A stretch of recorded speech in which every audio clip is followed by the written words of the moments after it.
How's it going, everybody? Welcome in to another episode of the Mavs Step Back Podcast. I said I wasn't going to be back on here until next week, but given how that Mavs-Bucks game went, I felt like blowing off some steam for a little bit because that one just didn't sit well with me. And look, I'm not trying to make excuses for the Mavs, who are now 9-4. They lost 132 to 125 in Milwaukee tonight.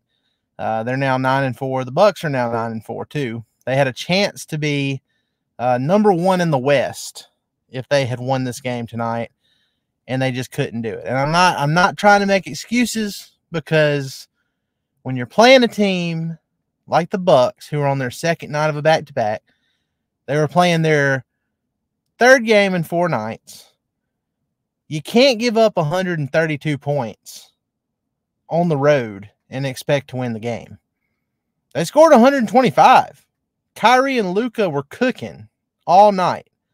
Well, not all night. Kyrie got off to a slow start, but he picked it up. He ended up with a team-high 39 points. He was a team-high plus 13 on the night. Also had 6 assists and 4 rebounds. Kyrie was awesome. His best game of the season by far. Luka was awesome for the most part. 35 points, 9 assists, 9 rebounds, only 3 turnovers. Only 2 turnovers for Kyrie. The dynamic duo was doing their thing. Now, the other guys, not so much. I mean, Grant Williams, he had 14 points. He played a pretty decent game. He finished brutally in the fourth quarter. He had several wide open threes and just could not make one to save his life there. So it sucked seeing Grant Williams not be able to hit a big shot in that fourth quarter after he's done so a few times already this season. But, you can't put it all on him. He had 14 points, 7 rebounds, 2 assists, and he was a +8 on the night. He was playing great defense for the most part. They got a 8-rebound game from Derrick Jones Jr. in 19 minutes, but no points. He was 0 for 7 on the night, 0 of 2 from 3. And then just another game of nothing from Josh Green. Like, what has happened to Josh Green so far this season? The guy has shown promise. Like, he's improved incrementally every year since he was drafted in 2020. That's not the case this year. Josh Green has regressed so far. He's barely shooting 40% from the field. He might actually be shooting under 40% from the field after tonight's game. I'll have to go look at the updated stats, but, barely 40% from the field, 33% from 3 when he's normally hovering around that 40% mark. He hasn't been good. And I've said this on a few pods before this when he's had a bad game. I understand that plus minus is more of a team stat. Like, I understand it's not all individual play, but there are a handful of times that you can look at the plus minus and it correlates with, what that individual player is doing. It meets the eye test. And that's what's happening with Josh Green right now. He was a team worst by far a team worst. The next highest was Luka at -17. But Josh Green was a team worst -27 in just 20 minutes off the bench. Brutal. Only 3 points, 1 of 3 shooting, 4 rebounds, 3 assists, had a turnover, but -27. That is just brutal in a 7-point game. That can't happen. He just signed a 3-year, $41 million deal. He needs to start playing like it. If not, the Mavs need to see if there's anybody that, is interested in trading for Josh Green. And if he's playing like this, I don't know who would be. So, age is the biggest thing going for Josh Green right now. He's still just 23. He just turned 23 years old 2 days ago. So that's the biggest thing going for him. He's still young. He's shown promise. For his career, he shoots over 50% from the field and 36% from 3. So there's something there. He just hasn't shown it this year. It's been a brutal season for Josh Green. And I mean, I know some people will look at this as kind of, overreacting to a team that's won 9 games and only lost 4.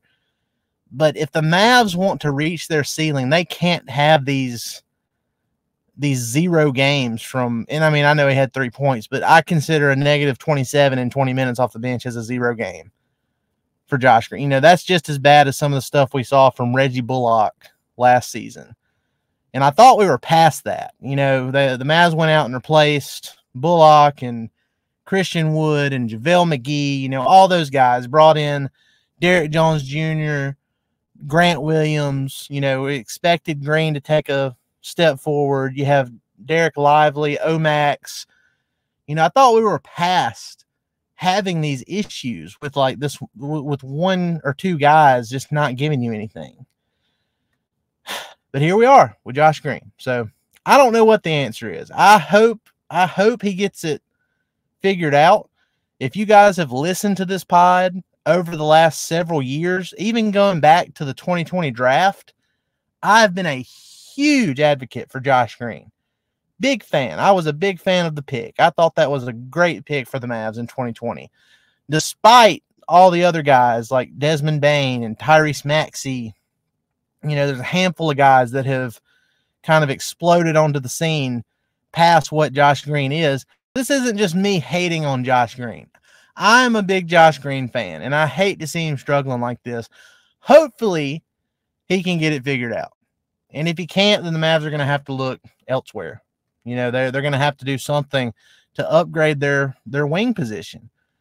If he's not going to guard at a high level, if he's not going to, average at least 8 to 10 points a game with the minutes he's playing off the bench, you got to search somewhere else. You got to do something else. So we'll see how it goes. Now, the second part of this game tonight, and I didn't want to lead with it because, it'll make, I didn't want to, I don't want people to think I'm just saying this as a homer, and I promise you I'm not. I try my best not to talk about officiating. If I do, it's very rare. It might be a heat of the moment thing. I never bring it up on a podcast. The officiating was horrible tonight in Milwaukee in that fourth quarter. For the most part, for most of the game, it was pretty even. They were letting both teams play. Luka wasn't getting calls, but neither were the Bucks. And I was fine with that. The game was flowing. It was a fun game throughout. But then when it got to the fourth quarter, I don't know what happened, but that officiating crew decided to start blowing the weakest whistles for Giannis and Dame in that fourth quarter. Damian Lillard shot more free throws in the fourth quarter than the Mavs did as an entire team. And some of the calls were just the weakest calls on Kyrie I have ever seen. It was atrocious. And again, I'm not saying that's the whole reason the Mavs lost this game. You shouldn't give up 130 plus points when a team is playing their third game in 4 nights and on the second night of a back-to-back. The Mavs have to be better defensively. And they have to hit open shots. They had several open looks in that fourth quarter and they just missed.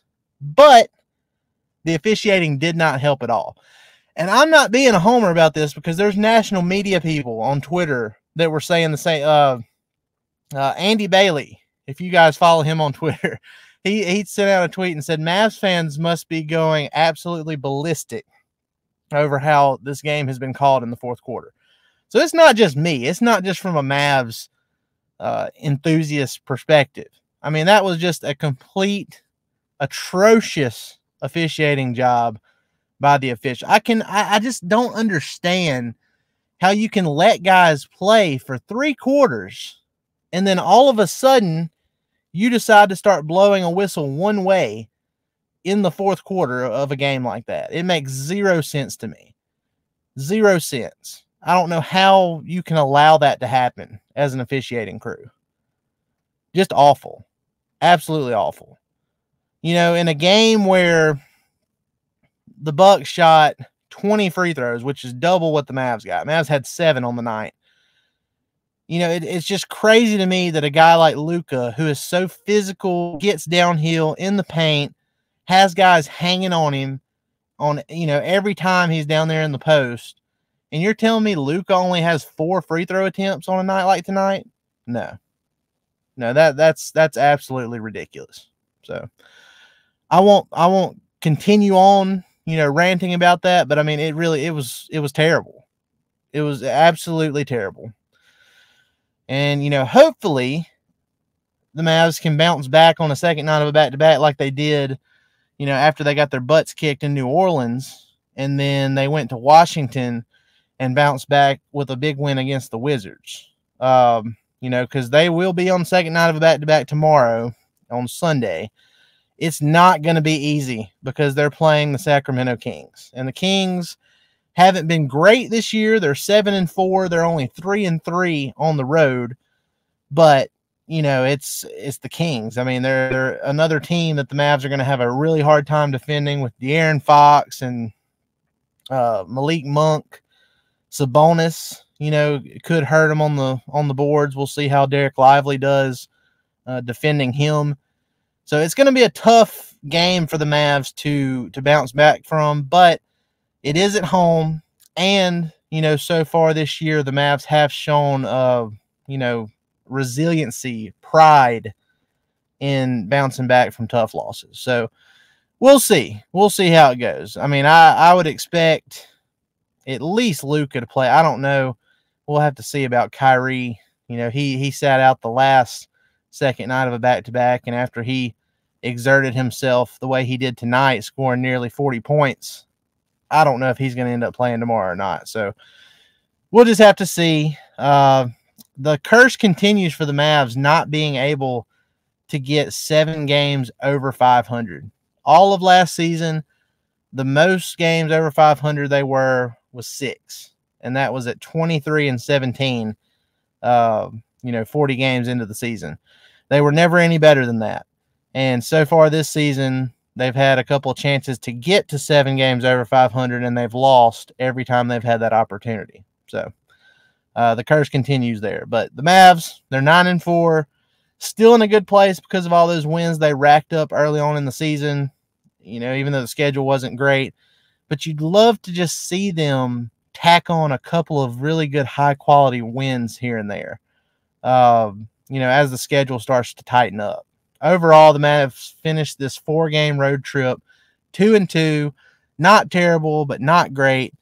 I don't know. I don't know how they're going to fix this defense. Part of it, like I said, when the other team is parading to the free throw line, pretty much at will in a fourth quarter, it's hard to keep them from scoring. I mean, there's only so much you can do there. But, they still just gave up way too many points leading up to that fourth quarter. So, the Bucks still had 60 points at halftime when the officials were letting both teams play. So they got to figure it out. I don't know how they're going to figure it out. It's probably not something that can be done in-house. We have a pretty good sample size of, what this team is now. 13 games into the season, high-powered, high-octane offense, very minimal defense that's capable of playing good defense in, like, small stretches, but they just can't do it for the full course of a game. So I don't know. I don't know if it's something they can do in-house fix or if they're going to have to make a trade, but we're probably not going to see any trade action until closer to the end of the year and really into the first part of next year as we get closer to the February trade deadline. But guys, I just wanted to come on here and do a brief recap of that Mavs Bucks game. I don't know. I mean, the Mavs are still 9-4. Sky isn't falling. It's just a frustrating way for the Mavs to end that 4-game road trip. It was a very winnable game. It was a game it wasn't like the New Orleans Pelicans game where they just got completely embarrassed and there was zero chance of them winning from halftime on. This was a very winnable game for them, and they just couldn't get it done. So, it is what it is. 82-game season. We move on to the Sacramento Kings on Sunday night. We'll see how Luka, possibly Kyrie, and the rest of the Mavs respond. So, guys, I appreciate it. Please go like, rate, and subscribe on all your favorite podcast platforms. Leave us a review on Apple Podcasts for a chance to win future giveaways. Just leave your social media in that review. We give away T-shirts every now and then. At some point this season, we're going to do a couple of ticket giveaways, so be sure to go throw your name into the hat for all that stuff. And subscribe on YouTube. give us a bunch of likes, comments, run up our numbers over there. We have had some great success with our YouTube channel going back to the early summer. So we're about to hit 12.5 thousand subscribers. Appreciate y'all. Really love that. You know, my main thing here, I understand that, you know, what I do isn't for everybody, but one thing that I will always do is try to stay as consistent as possible with this stuff, especially since I have the means of doing so. I didn't always have the, you know, the Wi-Fi connection where I live in a rural area to be able to do the YouTube stuff full time like this. So I'm taking advantage of that now that I have the ability to do it. I appreciate y'all, you know, tuning in and watching all these and listening and liking everything. I can't appreciate you guys enough. It's going to be a fun rest of the season. Tonight wasn't fun, but it's going to be a fun season. I do believe that, and I can't wait to see how the Mavs respond to this loss that they had tonight. We'll see if they can get back in the win column and get their 10th win of the season against the Sacramento Kings on Sunday. Appreciate it, y'all. You have a good night.